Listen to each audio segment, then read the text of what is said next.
Hello dear students, कैसे हैं आप सभी का स्वागत है राइस्मार्ट एडू यूट्यूब चैनल पर।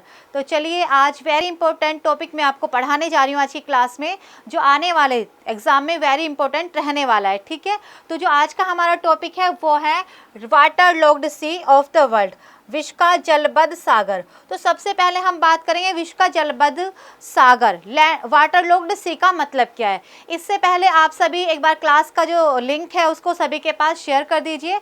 टॉपिक स्टार्ट करते हैं, तब तक आप सुनिए।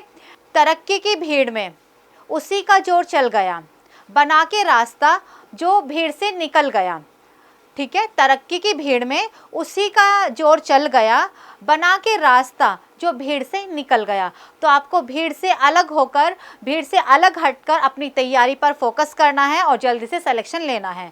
तो जल्दी से सिलेक्शन लेना है, इसीलिए आपको राइस्मार्ट एडू यूट्यूब चैनल पर रेगुलर क्लास लेनी है। अब वो संडे हो, मंडे हो, कोई भी हॉलीडे हो, आपको हर रोज यहाँ पर क्लास मिलेंगी। तो चलिए स्टार्ट करते हैं आज का टॉपिक। तो सबसे पहले हम बात करेंगे वाटर लॉक्ड, जलबद्ध जो शब्द है इसका मतलब क्या है। ठीक है, तो इसका मतलब ये है स्टूडेंट्स, जैसे कि आप देखते हैं जितने भी हमारे विश्व में, हमारे पूरी पृथ्वी पर जितने भी ओशन है या सी हैं, वो ज़्यादातर किसी न किसी जमीन से, किसी न किसी देश से जुड़े हुए हैं। ठीक है, वो लिथोस्फीयर के साथ जुड़े हुए हैं। जैसे कि आप देख भी सकते हैं, ये north America, south America, Europe, Africa, Australia, यहाँ पर अंटार्कटिका, इनके बीच में सारा का सारा ये जल है, जिसको हम बोलते हैं महासागर, सागर या कोई भी अलग अलग वाटर बॉडीज़ के नाम दिए हुए हैं। वो सभी के सभी ज़मीन से जुड़े हुए हैं। लेकिन पूरे विश्व में एक ऐसा भी महासागर है, ये सबसे वेरी इंपॉर्टेंट है, एक ऐसा सागर भी है जिसके चारों तरफ कोई ज़मीन नहीं है, बल्कि ये खुद सी है।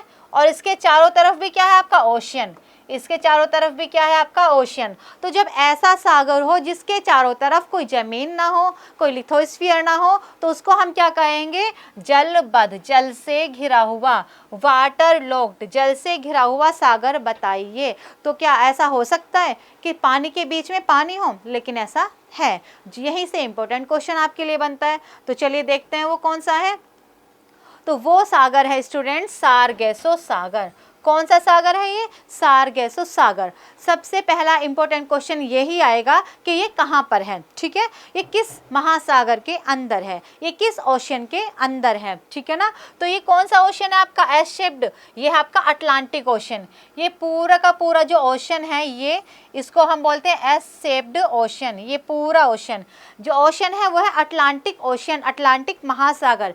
इस अटलांटिक महासागर का ये जो जल है किसके पास? नॉर्थ अमेरिका के आसपास का जो जल है, इसी को हम बोलते हैं सारगेसो सागर। अब क्योंकि आप देखिए, जो हमारा ओशन होता है, जो जल होता है, उसमें बहुत सारी गतियाँ होती हैं, वो मूवमेंट करता है, एक जगह स्थिर नहीं होता। उसमें ओशन करंट्स होती है, टाइड्स आते हैं, ठीक है, छोटी छोटी तरंगे होती हैं, बहुत सारी उसमें गतियाँ होती हैं। लेकिन जो हमारा अटलांटिक ओशन है, अटलांटिक ओशन का ये वाला जो जल है, ठीक है, इसमें किसी भी तरह की मूवमेंट नहीं पाई जाती, किसी भी तरह की गति इसमें नहीं पाई जाती, एकदम स्थिर जल है ये। दूर से देखने पर आपको लगता है कि ये कैसा जल है, अगर आप जाओगे तो पूरे जल में तो गतियाँ होंगी, ठीक है, अटलांटिक ओशन में। लेकिन अटलांटिक ओशन का, नॉर्थ अटलांटिक ओशन का याद रखना, कहाँ पर? नॉर्थ अटलांटिक ओशन का कुछ भाग ऐसा है जिसमें किसी भी प्रकार की गतियाँ नहीं है, तो उसी का हमने नाम रखा है सारगेसो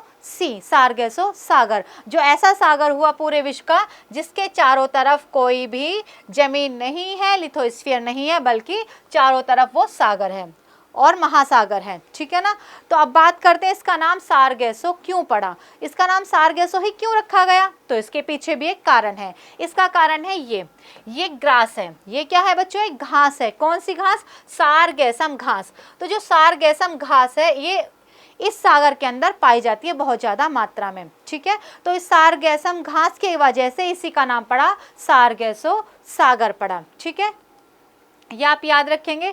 अब बात करते हैं, आपने एक बड़ा इंपॉर्टेंट द्वीप सुना होगा आपका, बरमूडा।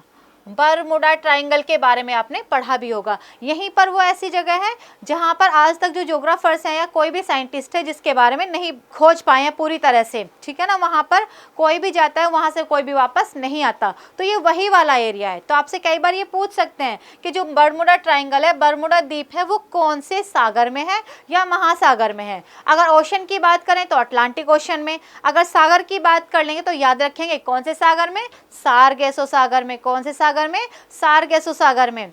अच्छा, सारगेसो सागर कहाँ पर है, अटलांटिक ओशन में, ठीक है। तो ये भी वहीं पर है। सबसे पहले इसकी खोज किसने की, तो इसकी खोज सबसे पहले की थी क्रिस्टोफर कोलंबस ने। किसकी, सारगेसो सागर की, ठीक है। सारगेसो सी की खोज किसने की, क्रिस्टोफर कोलंबस ने की। याद रखेंगे सभी, इंपॉर्टेंट है। कब की, 1492 में, 1442 ईस्वी में, जब उन्होंने पहली बार इसको पार किया तो तभी उन्होंने देखा ओशन से जा रहे थे। अब हर ओशन में आपको तरंगे मिलेंगी, टाइड्स मिलेंगे, बहुत सारी चीज़ें मिलेंगी, लेकिन एक स्थिर जल जहाँ पर नाव आगे जा ही ना पाए, ओशन में जो शिप हो वो आगे ना जा पाए, कुछ सी भी तरह की कोई मूवमेंट नहीं है, बहुत सारे इफेक्ट्स देखने को मिले, ठीक है ना। तो उन्होंने इसकी खोज की। तो आप याद रखेंगे किसने की, कब की, 1492 में की, क्रिस्टोफर कोलंबस ने की, ठीक है।